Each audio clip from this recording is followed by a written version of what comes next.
Patinig ay.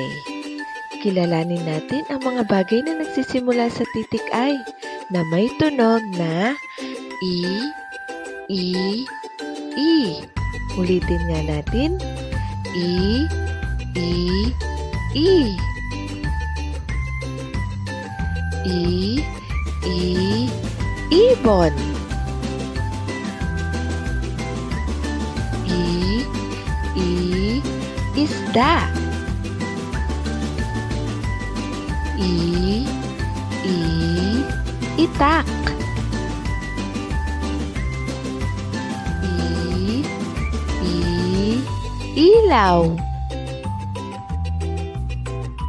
I, I, ilong. I, I, itlog.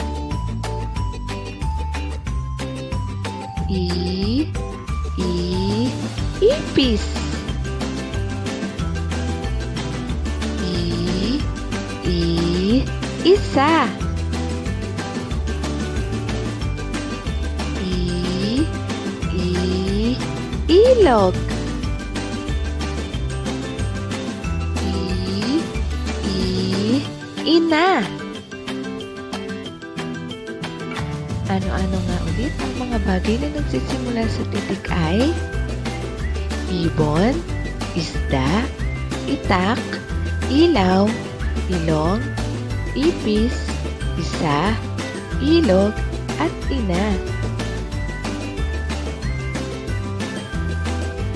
Maraming salamat sa inyong panonood. Sana'y marami kayong natutunan. Hanggang sa muli. Paalam!